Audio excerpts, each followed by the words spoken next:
Hey, what's up, everybody? I hope everyone is enjoying their Sunday today. Just wanted to share with you a deck that I had used earlier today, and it's a favorite of mine. It's the first time I used it in a video. It's called the Tarot of Baseball.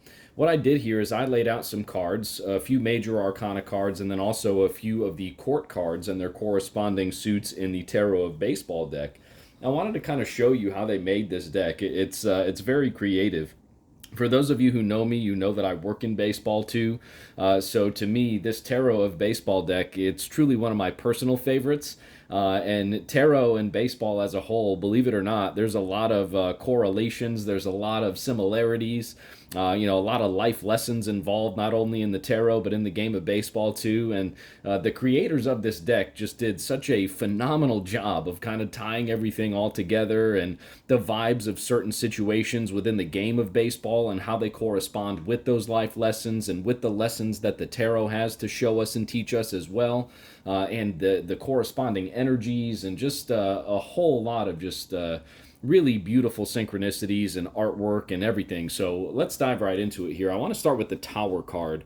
So you see the Tower card here, the characters are falling out of the tower. There's almost like a certain level of panic to the Tower card, right? Like that sudden drastic change really just does a whole lot of people in.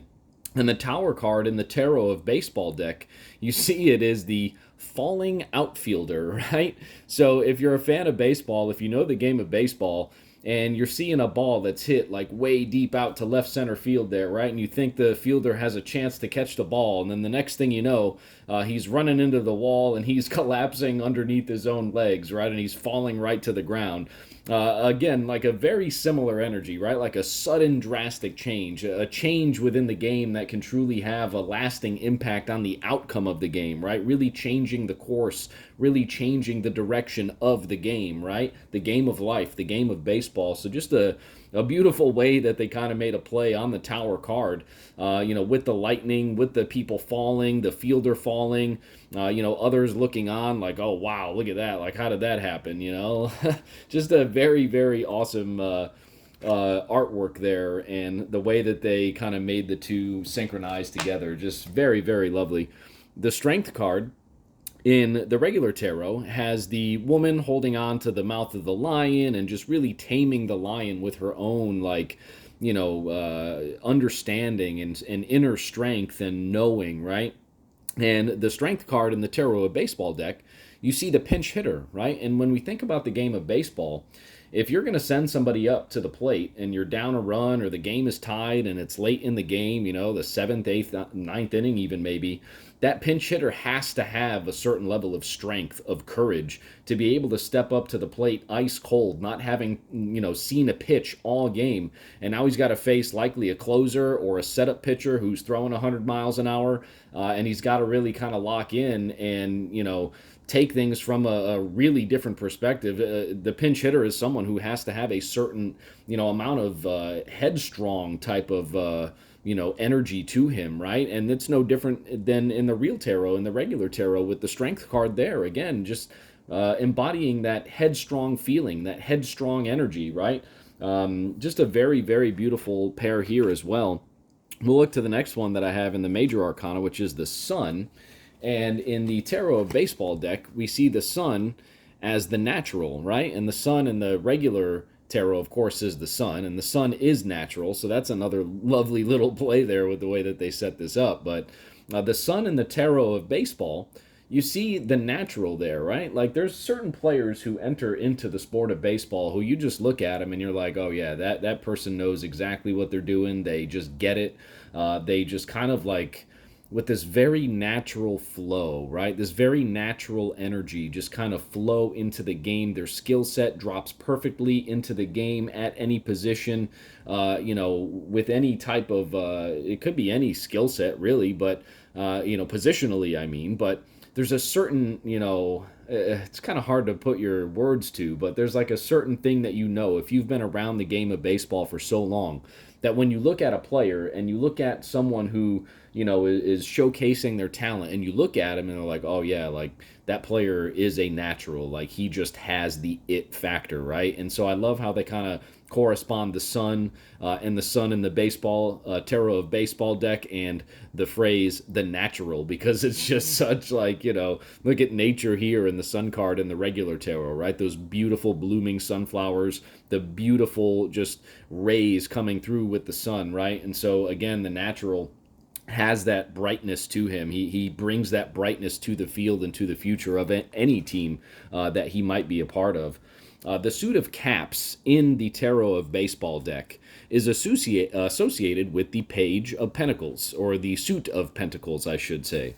And the reason for that is because caps are worn on the head, and caps, while being worn on the head, are attached to a human being who is essentially attached to the earth, right? And pentacles in tarot are the earth, right? Earthly things. So the way that the court cards go in the Tarot of Baseball deck is the pages are umpires, the knights are pitchers, the queens are coaches, and the kings are managers. Okay, so coach, manager, if you know about baseball, very, very similar in stature, but ultimately the manager has a lot of the say, right, in what goes on and how it goes on in terms of organizational direction, things of that nature, right?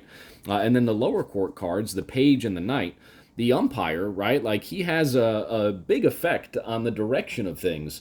Although he is not actually like actively involved in the playing of the game itself, right? Very similar to like the youthful enthusiasm essentially of the page. But you can't necessarily control that enthusiasm. You can't necessarily kind of dictate what they have to say and how they're going to say it sometimes. Now the pitcher, right? The pitcher is the knight, right? Think about the delivery, right? Because a knight is riding on the horse, so there's like almost like a sense of delivery, especially in the Knight of Pentacles, right? Like he's holding out that pentacle, like, here, this is what I have for you. Very similar, the knight energy, very similar to a pitcher, right? Like a pitcher is delivering something in the game of baseball. So again, I really love how they kind of corresponded the court cards with these very appropriate, in my opinion, figures in this deck in the game of baseball. And again, how those figures in the game of baseball correspond with the others within their respective suits in the regular tarot. The page, the umpire, the pitcher, the knight, the coach, the queen, the manager, the king. Just very, very nice here. And you'll see, too, some of the artwork.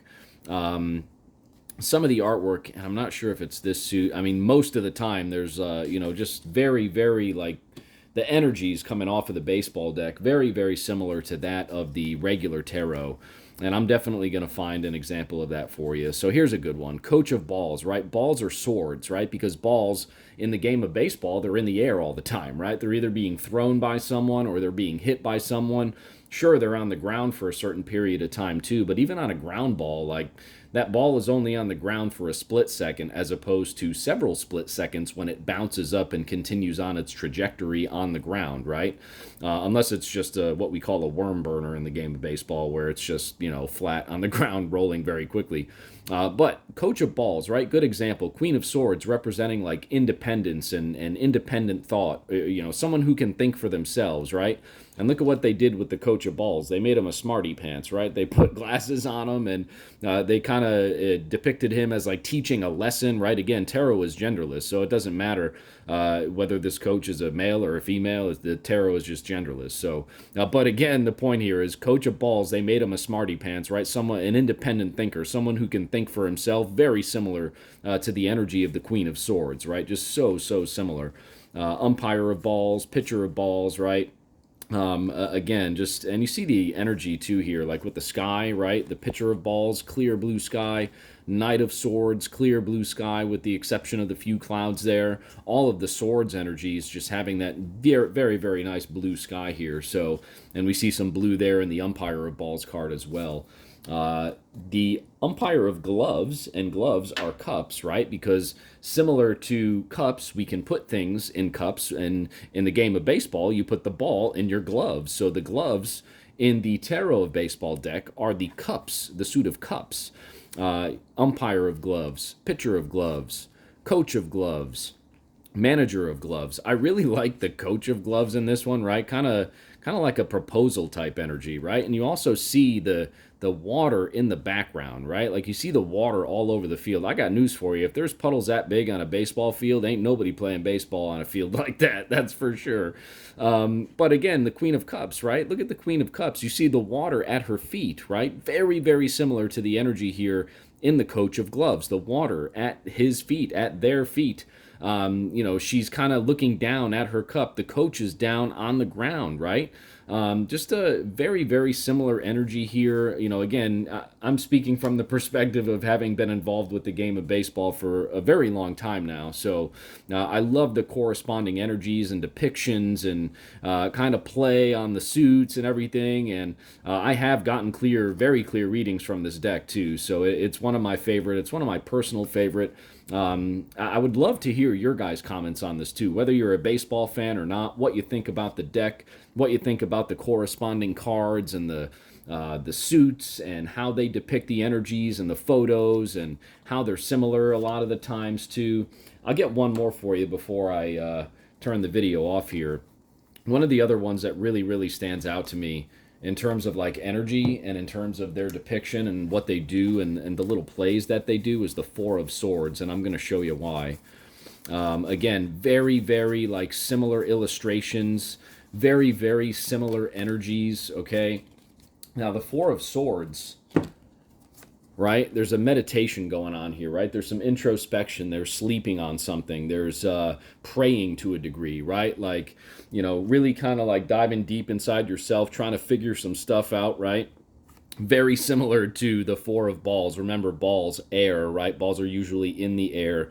And you see the energy of the character, right? Like he's laying down flat on his back. He's closing his eyes. He's got his hand over his face. And the funny thing is about the Four of Balls is that it says walks will come back to haunt you, right? Now, as someone who's involved in baseball, that is the epitome of pitching, right? Like, they will come back to haunt you. In fact, they'll lose you the game a lot of the time. So, the Four of Balls, right? Again, Four of Swords, air energy, and walks will come back to haunt you. So, there's like this certain energy of like, needing to go inside to figure out exactly what you can do to overcome that energy of like being haunted by something or being bothered by something, needing to do some introspection, needing to do some meditation, needing to get some rest, right? And a very, very similar artist rendition here to the Rider-Waite-Smith deck and how they do it in that deck as well. So just another beautiful little play on the game, on the suits, on the energies, on the illustrations. One of my favorite examples here with these two cards. So again, I would love to hear what everybody thinks about this deck, what you think about the depictions, the suits, the energies, the illustrations, just anything you have. I would be so happy to hear your opinions and see what you have to say about this. Thank you so much for watching my little review here of the Tarot of Baseball tarot deck, and we'll see you very soon at the next reading, everybody. I hope everybody has a great night. Take care.